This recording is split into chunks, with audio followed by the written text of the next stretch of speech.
started with her keys. Emily always tossed her keys into the little ceramic bowl on the hallway table the moment she stepped in.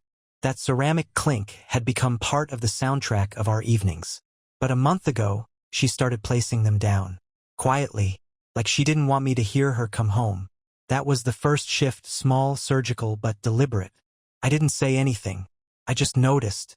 And I started noticing everything else after that. There were inconsistencies. An Uber charge for a trip she never mentioned. A random business dinner on a Sunday. A blouse in the laundry I'd never seen her wear. But it wasn't the clues that got to me.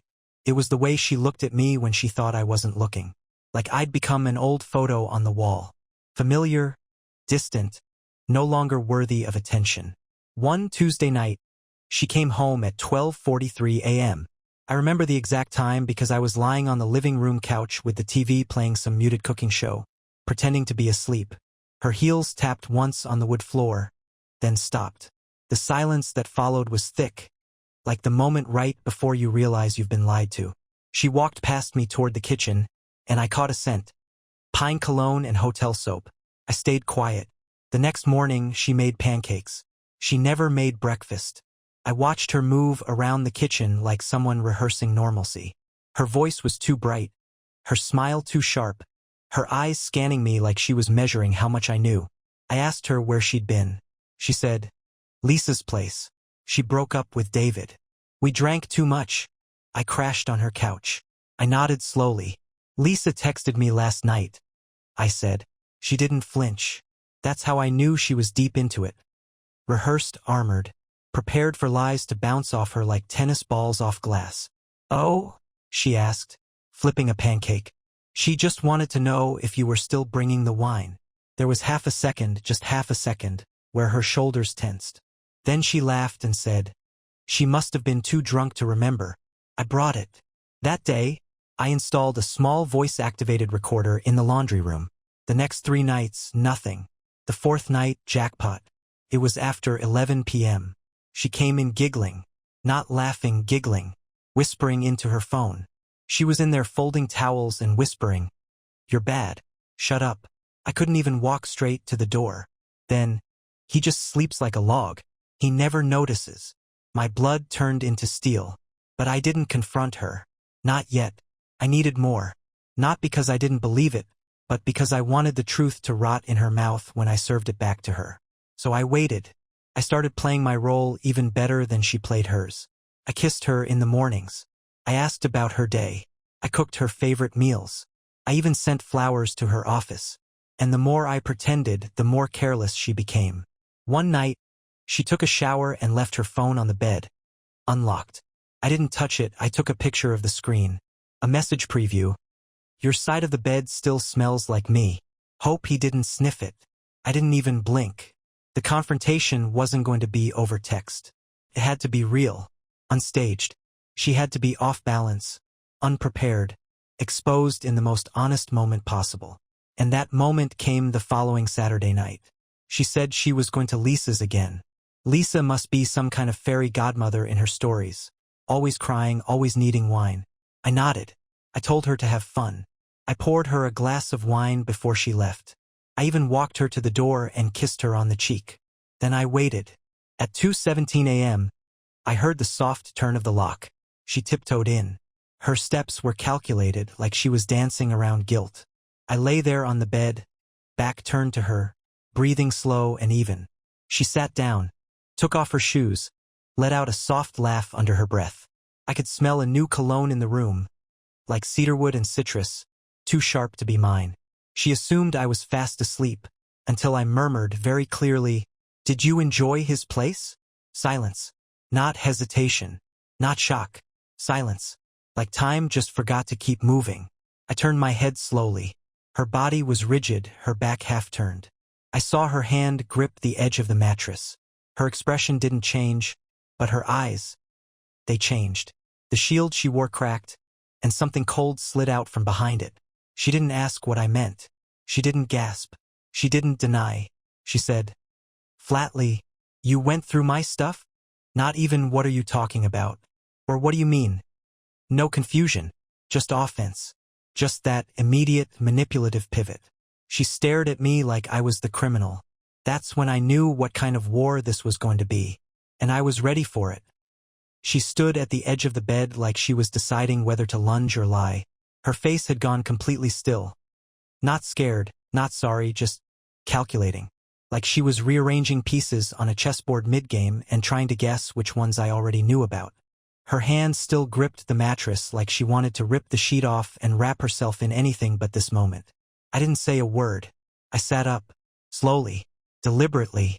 I wanted her to hear the silence between us become unbearable. Your stuff, I finally repeated, voice low. That's where your mind goes? She scoffed. A sharp, practiced little sound. I'm not doing this right now, she said, getting up and walking straight to the bathroom. I followed. She slammed the door. I didn't knock.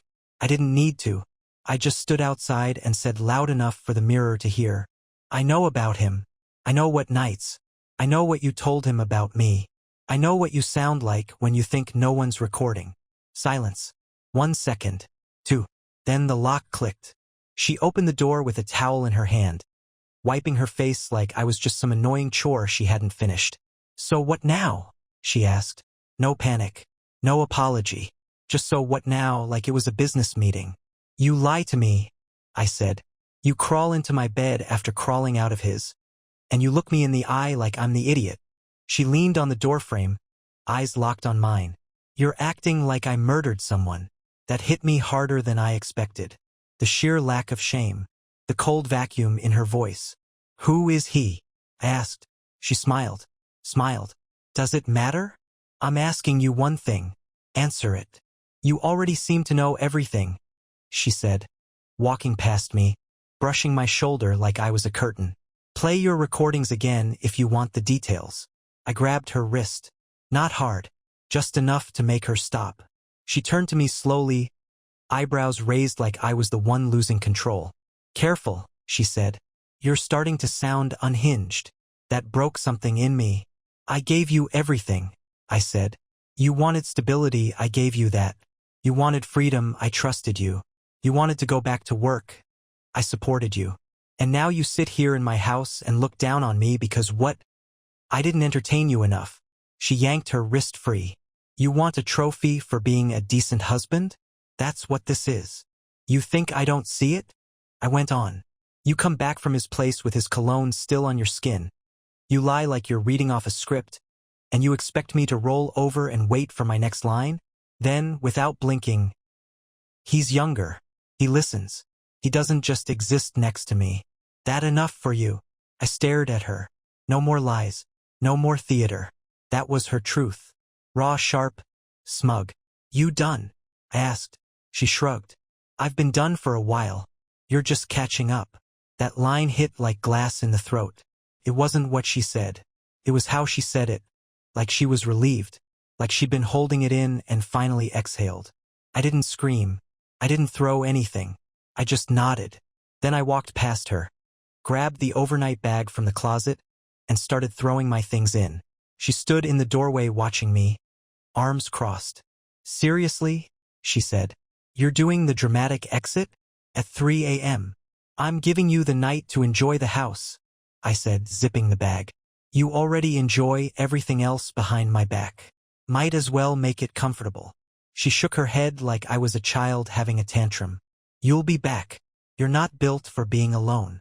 I walked past her, opened the front door, then stopped, looked her dead in the eye. I'd rather be alone in an empty apartment than in bed with a stranger who wears your face. I closed the door behind me before she could say another word. The night air hit different. Not like freedom. Not yet. But like the beginning of the end. I didn't go to a hotel. Didn't call a friend. I just drove. No music. No GPS. Just me and the dark roads and the kind of silence that gets under your skin and starts crawling around. I must have passed the same intersection 3 times. But I didn't care. I needed motion. Stillness felt too much like her. Cold, polished, indifferent. At 4:08 a.m., I pulled into a gas station and sat there staring at the flickering neon open sign like it was going to spell out answers. I hadn't cried. Not yet. My face felt numb, like it was waiting for permission to feel anything. I thought I'd be angry, furious, But what I felt was worse. This deep, sunken kind of hollowness. Like someone had reached into my chest and gutted the part of me that believed she was my person.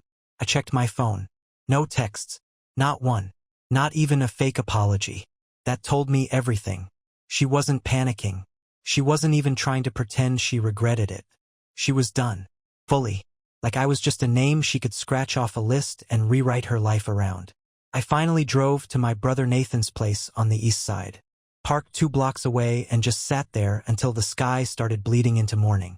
When I finally rang his bell, he opened the door in boxers and a hoodie, hair all over the place. He looked at me once and said, "What happened?" Not "What's up?"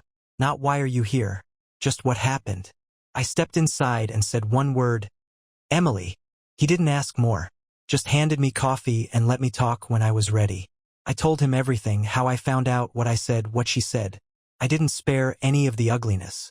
He deserved the truth more than she ever did. When I told him about the recorder, he flinched. "She really said that?" he asked. "Word for word. And she didn't deny anything?" She looked at me like I'd interrupted her movie. He sat back and exhaled hard. "So what's the plan?" That's when it hit me. I had no plan. I'd been so locked into exposing her, getting her to admit it, to say something real for once, that I never thought past that moment. I didn't know if I was filing for divorce, if I was going back, if I was changing the locks. I said, "I don't know." Nathan nodded slowly, then leaned forward and said, "Then let's make one." We made a list. Not of what to do, but what not to do. Don't contact her. Don't let her control the narrative. Don't move out permanently until I spoke to a lawyer. Don't get emotional in front of her again. Then he said something that stuck. "She's not going to fall apart, man. She already made peace with what she did. You're the one holding the weight now. You need to decide whether you're putting it down or setting it on fire." That line rattled around in my skull for the rest of the day. I tried to sleep on his couch, but every time I closed my eyes, I saw her face in that bedroom. Calm. Mocking. Like I was the idiot for trusting her in the first place. At 7 p.m., I finally texted her. "We'll talk tomorrow. At the house. Noon." No reply. She read it. Didn't respond. The next day, I walked through my own front door like a guest. She was sitting on the couch, scrolling her phone, looking bored. Not guilty. Not nervous. Bored. She barely looked up when I came in. "You look tired," she said flatly. I sat across from her, tossed a manila folder onto the coffee table. "Here's what I know," I said. "Here are the screenshots, the recordings, the Uber receipts, the hotel confirmations.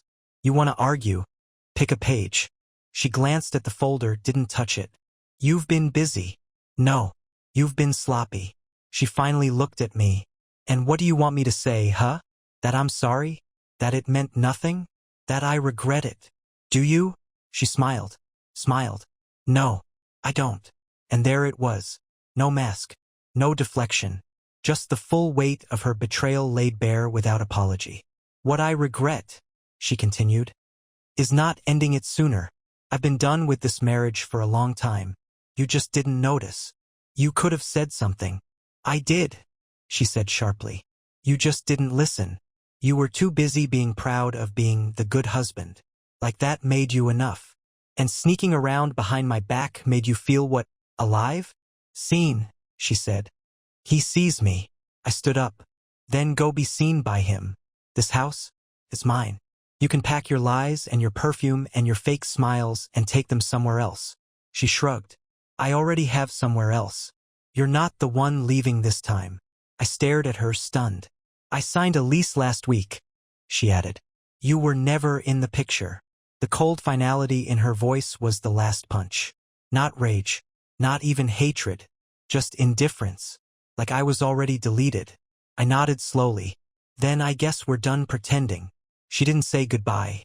She just turned the volume up on the TV. I didn't watch her pack. I didn't ask where she was going, who she was living with, what street, what building. I didn't care. Or maybe I did, but I refused to feed it. I locked myself in the upstairs office, played white noise through my headphones, and stared at the wall while she moved around downstairs like a polite guest, opening drawers, zipping bags, sliding hangers. No tears, no drama, just the quiet unraveling of a 6-year knot. She left a single note on the kitchen counter. A yellow sticky note like the kind you'd leave to remind someone to take out the trash. It read, "Keys are in the bowl. Utilities are still in your name. Don't forget Duke's meds." That was it. 6 years condensed into a grocery list of indifference. By the time I came downstairs, the house was dead quiet. Her scent still hung in the hallway like the echo of something rotten pretending to be sweet. There was a wine glass in the sink. She didn't wash it. Of course she didn't. Closure wasn't her thing. Destruction was. Subtle, elegant destruction. The kind that leaves fingerprints shaped like absence. Duke padded over and sat next to me with his head on my leg. He didn't understand any of this, but even he looked confused. Like he was waiting for her voice to call from the bedroom. It never did. The next morning, I met with the lawyer. Straight to the point. No speeches. Just facts, signatures, and the start of a quiet war. She'd already filed a change of address. He told me it looked like she was planning this for weeks. Maybe longer. "This isn't spontaneous," he said, flipping through the paperwork. "She had an exit strategy. She always does," I muttered. "She's not asking for alimony." That surprised me. "She wants clean," I said aloud, not to him. "Clean break. No mess. Just enough distance to rewrite the story how she wants." He nodded. "That's common with people like her. They build their new life while still standing in the ruins of the old one. Once it's ready, they walk out like it was always the plan. And the worst part? She was going to spin this. I saw it coming like a slow-moving train. She'd tell her friends I was cold, distant, disconnected, that I made her feel invisible, that I pushed her into someone else's arms. And they'd nod, because they weren't there in the silence. They didn't hear what she said when she thought I was asleep.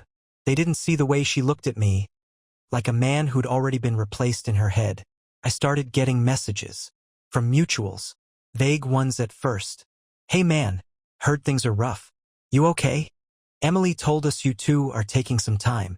Then one from her best friend, Lauren. "I know it's complicated, but please don't drag her through this. She's been hurting for a while. Hurting." I wanted to scream, to tell them everything, to send them the audio, the texts, the whole damn portfolio of betrayal. But I didn't. Not yet. Not because I was noble. Because I wanted to watch how far she was willing to stretch the lie. How comfortably she could wear the mask while the truth burned quietly in my hands. Then the twist came. Exactly 9 days after she left, I got a message from an unknown number. "You don't know me, but I think we need to talk. About Emily." I stared at the screen. I texted back, "Who is this?" Response came a minute later. "Not important yet. Can you meet tonight?" "Depends." I'm the one she's been lying to for a year. My chest went still. Another one. Another life she'd built on sand and saliva. This wasn't just one affair. This was a mosaic. A tangled network of versions of herself, each one sculpted to fool a different man into thinking they were the one. I stared at the message like it was radioactive. I texted, 7 p.m. Eastport coffee. Don't be late. I didn't know what I was walking into, but I knew one thing. The story she was telling wasn't just false. It was unfinished. And I was about to meet a man who'd been trapped in a different chapter of the same nightmare. The cafe was almost empty when I got there. A sleepy little corner shop with soft jazz in the background and baristas who looked like they hated the sun. It was the kind of place Emily would have rolled her eyes at.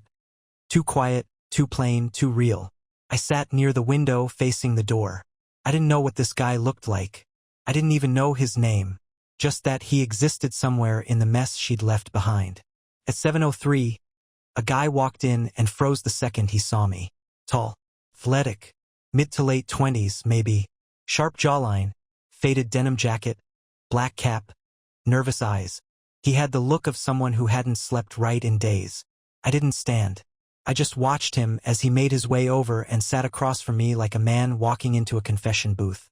He didn't speak for a moment. Then he said, "You're her husband." I nodded. He swallowed hard, looked down. I'm Nick." I didn't shake his hand. I didn't say nice to meet you. I waited. "She told me she was divorced," he started. "Said the papers were final, but you were still lingering around the house." Made it sound like you were obsessed, like you couldn't let go. I let that sit for a second. Then I asked, how long? He flinched. 10 months. Almost a year. The math was like a slap across the face. She'd been with him longer than I'd suspected. It wasn't just the past few weeks or a couple late nights. It was a relationship, a second life, built right under my roof. She moved in with me 5 days ago, he said. Said she needed a clean slate. I thought I was helping her start over. I leaned in. And when did you realize she was lying? He took out his phone, unlocked it, slid it across the table. On the screen, a screenshot of her phone left on his nightstand. Open to her texts. Not to me, to someone else. Another guy. And not old messages. Recent. She was in the shower, he said quietly. I saw his name. Thought it was her cousin. Then I opened the thread. He shook his head. She told him she missed him. That she couldn't wait to sneak away again. My jaw tightened.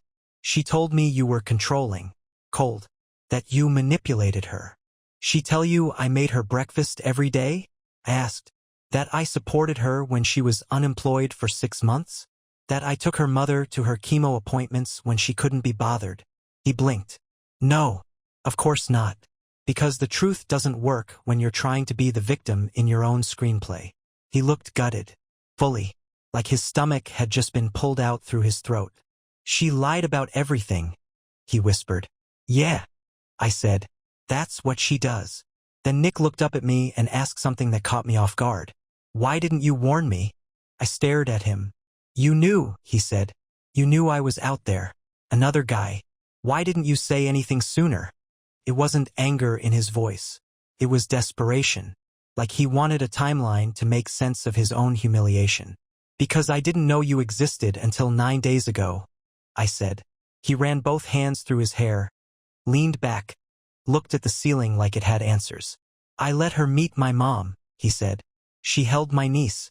She told me she wanted to start a family. I almost laughed. Not out of humor. Out of how sick it all was. How deep she went to bury the evidence of her lies. She wasn't a cheater. She was an architect of fiction. Every man got a custom illusion, tailored lies, and a mask that fit perfectly. She ever tell you her middle name? I asked. He blinked. No. I smiled coldly. It's Claire. She tells guys it's Elise. She thinks Elise sounds more elegant. That was the moment it hit him. Fully. Not just that she'd cheated, but that he didn't know her at all. That she'd been performing every second. He sat there like someone had just informed him his house wasn't real. That every wall was cardboard. Then he leaned forward and said, There's more. My heart stalled. What do you mean? I followed her 2 nights ago, he said. After I saw the messages. She told me she was going to Target. I let her go. Waited 20 minutes. Then tailed her. And she met someone. Not the guy from the text. Someone else. Older. Late 40s. He kissed her in the parking lot. I just stared.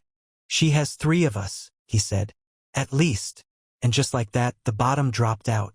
This wasn't a love triangle. It was a carousel.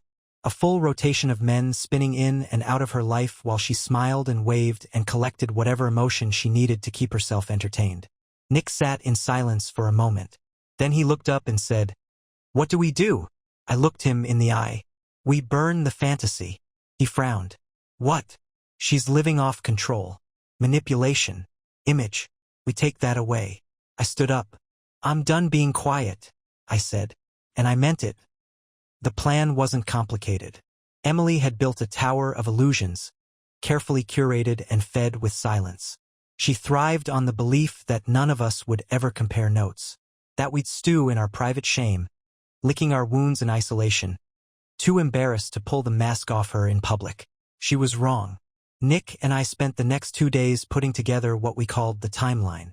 Photos, screenshots, audio. We even cross-referenced dates. Her work trips, sleepovers at Lisa's, sudden calls from the office, and matched them to his calendar. It was like solving a murder case, except the victim was truth and the killer was very much alive and drinking Chardonnay in someone else's bed. She wasn't just juggling us. There was a fourth. We didn't know his name, just his license plate. Nick had followed her again, 2 nights after our meeting, and caught her in the passenger seat of a black Audi, laughing, touching the guy's wrist the way she used to do with me. We ran the plates through someone Nathan knew in DMV enforcement, off the record. The guy's name was Thomas Barrett. Divorced, accountant, 48, lived in a condo uptown. The pattern was undeniable now. She picked men who wouldn't talk to each other. Different social circles, different ages, different personalities. She adjusted her identity depending on who she was with. With me, she was the responsible, structured partner. With Nick, she was spontaneous and adventurous. With Thomas, she played the elegant, mature intellectual. And with whoever else was out there, God knows who she was pretending to be. But the common denominator, none of it was real. We could have confronted her, could have knocked on her door and laid it all out. But that would have given her control again. She was good in direct combat, emotionally slippery, always one breath away from tears or fury. No, this needed to be public. Honest. Undeniable. So we wrote the truth. Nick posted it first on his social media. A long, calm, carefully written piece outlining what she did to him, without insults, without anger. Just facts. Screenshots of messages, names blurred except hers. Photos of her at his apartment while she was still sleeping in my bed. He wrote about how she met his family, made promises, whispered things to him while lying beside another man's toothbrush. His caption ended with one sentence that hit harder than anything I could have written. This is what manipulation looks like when it wears a pretty face and says it loves you. It blew up. Her friends shared it. Some deleted her. Some commented. Most were stunned. A few defended her. The usual damage control tactics. But it wasn't over. Because then I posted mine. It wasn't a rant. I didn't need to scream. I just posted the recordings. Her voice in the laundry room whispering to her lover, telling him I never suspected a thing. I posted a snippet of the confrontation, where she smiled and said, "I've been done for a while. You're just catching up." I included the receipts, the dates, the overlaps. And then I wrote, "I loved a ghost. She built herself out of lies and left when she got bored. Let this be a record, not for revenge, but for reality. This is who she is. You can choose whether you still want to know her." It spread faster than I thought.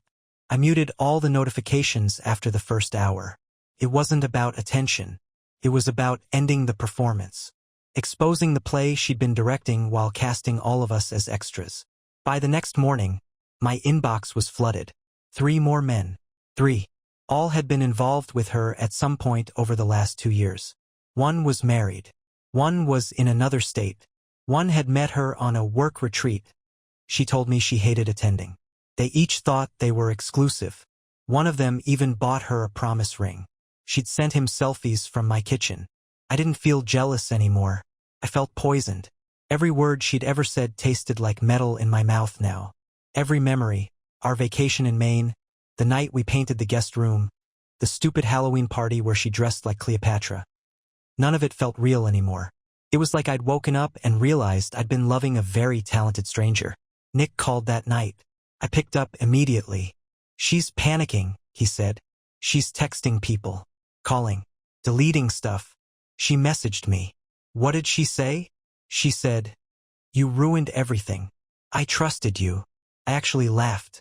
Not out of joy, just disbelief. "She trusted you," I repeated. "That's rich." Nick exhaled. "What happens now?" That was the question. There were no courts for this. No police reports. No official justice. Only consequences. And the most painful one for someone like her? Irrelevance. We let the world see her as she was. No filters. No carefully constructed angles. Just the raw, bitter reality. And in that, she lost her favorite drug. Control. She would try to rebuild. She always did. But this time, the mask cracked too publicly. She couldn't spin it fast enough. The men she collected were gone. The sympathy she usually siphoned had dried. She was exposed. Alone. And, most importantly, untrusted. As for me, I felt lighter. Not healed, but clean. Like someone who'd finally walked out of a burning building and smelled fresh air for the first time in years. I didn't want her back. But I wasn't done with her yet. Because there was still one person left to confront. Her mother. I hadn't seen her mother since the cancer went into remission. almost a year ago now. Back then, I drove her to every single chemo appointment while Emily couldn't handle hospitals. I sat beside her in those freezing waiting rooms, made bad jokes to distract her, picked up soup on the way home, and held the vomit bowl more times than I can count. She once called me the son she never had. Now I wasn't sure what she'd call me. I didn't want to go there to make a scene. This wasn't about vengeance. I just wanted one thing, clarity. I wanted to look into the eyes of the woman who raised her and figure out where all that rot came from. I wanted to ask if any of her love had ever been real, or if this whole family ran on polished lies and pretty performances. When I knocked on her door, I had no idea what version of the story she'd been told. Maybe Emily had already poisoned the well, said I cheated, that I snapped, that I made it all up out of jealousy or paranoia. Maybe I was about to be screamed at. But when she opened the door and saw me, she looked tired, older, smaller. "Daniel," she said softly. "You look pale." She let me in. The living room was exactly the same. The candle that always smelled like pine. The blanket folded perfectly on the couch. The photo of Emily in her graduation gown still perched on the mantel like some kind of shrine to a daughter that never really existed. We sat down. Tea was offered. Declined. I didn't waste time. "She's gone," I said. "I know. Gone and moved in with someone else." Her mother flinched. So she hadn't known that part. "I came here because I needed to ask," I continued. "Did she always lie like this? Was it always like this?" She stared down at her hands. Took a long time to respond. Then she said, very quietly, "She used to lie about things that didn't even matter. When she was little, she'd say the teacher gave her a sticker when she didn't. That she didn't eat the cookies when the jar was still warm. But she did it so convincingly, I started second-guessing myself." She looked up at me. Her eyes were red but dry. By the time she was a teenager, she could cry on command. Twist a story mid-sentence. She was charming, funny, magnetic, but only when it served her. When it didn't, she'd vanish, turn cold, make you feel like you imagined the warmth in the first place. The words hit like stones falling into place. Piece by piece, the shape of Emily became clearer. Not a woman broken by life. A woman trained to survive by illusion. "I thought I was the problem," her mother went on. "That maybe if I were warmer, more present, more something, she'd come back to me. But she just learned how to get better at pretending." I nodded slowly. She didn't just cheat. She collected men. Like trophies. She adapted to what each of us wanted, gave just enough of it, then disappeared when she got bored. Her mother closed her eyes, like she'd heard this before. "She told me," she whispered, "that you were emotionally distant, that you punished her with silence, that you tried to isolate her." I shook my head and laughed. Bitter. "And you believed her?" She didn't answer, but she didn't deny it either. "She lied to you too," I said. She looked back up at me. I wanted to believe her, because if she was the victim, then I didn't raise the kind of person who ruins people and feels nothing. There it was. Truth. Heavy and horrible. "She's hurt a lot of people," I said. Her mother nodded. "She always has." We sat in silence for a while. The candle on the mantel had burned halfway down. Before I left, she walked me to the door. Her voice was thin. "For what it's worth," she said, "you were the best thing she never deserved." I stepped outside and let that sentence sink in. It didn't fix anything, but it helped. A little. Emily hadn't just betrayed me. She'd betrayed everyone who ever tried to get close enough to love her. And now she was surrounded by burned bridges. I drove home, parked outside the house that used to be ours, and just sat there with the engine running. It was empty now. Just me and Duke and the memories that kept trying to crawl out of the walls. My phone buzzed. A new message. Unknown number. "You don't know me, but I think you should see this." Another one. Another man? Or worse, another lie waiting to surface. I opened the message. It was a photo. Emily, with a different man, smiling, holding his hand in public like she'd never disappeared from 3 other lives in the same month. The caption? "She said her ex was abusive. Said you stalked her." The rage didn't come. What came instead was a clarity so sharp it felt like a blade slicing through fog. She wasn't done. But neither was I. The photo stared back at me like a dare.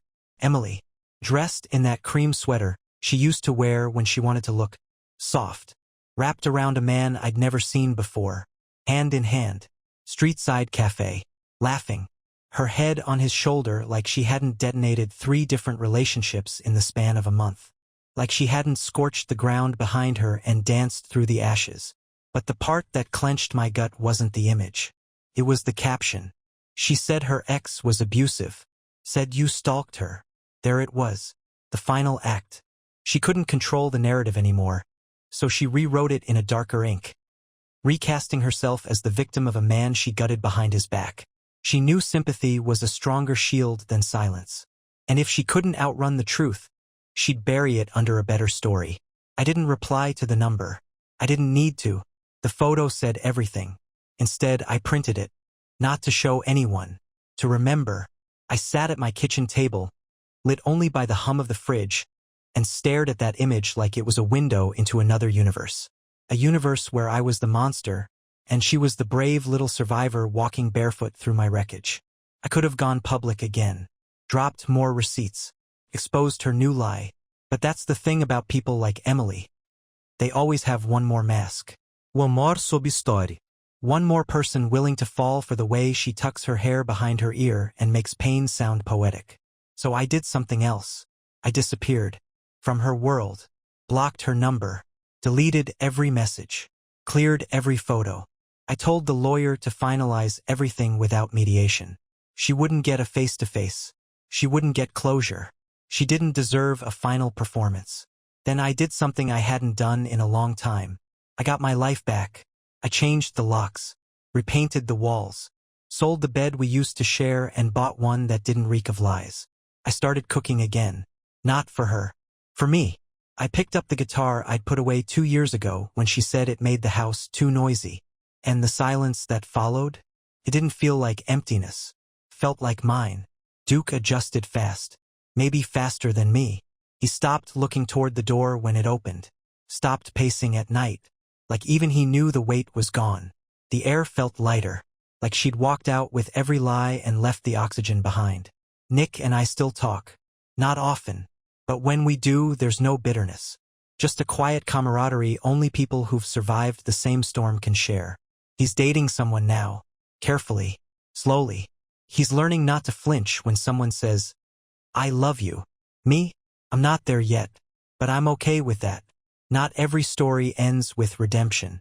Some just end. And the ending is the redemption. 1 week ago, I passed her on the street. She didn't see me. She was walking beside someone new. Smiling. Hair curled perfectly. Same look. Same routine. Different victim. For a second, the old fire flared up. That urge to warn him. To shout. To rip the illusion from her face in front of him like a magic trick exposed. But I didn't. Because I understood something in that moment. You can't save people from her. You can only save yourself. So I walked past. Quiet. Unbothered. Alive. And for the first time in months, I didn't feel like the man who got betrayed. I felt like the man who escaped. If you're reading this and you're in it, if you feel that crawl in your gut that something's wrong, that you're being played, that love shouldn't feel like walking on glass, listen to it. Loyalty means nothing to someone who profits from your silence. Let the truth speak. Let the fire spread. And then, walk away from the ashes like they never had your name in them. Because they don't anymore.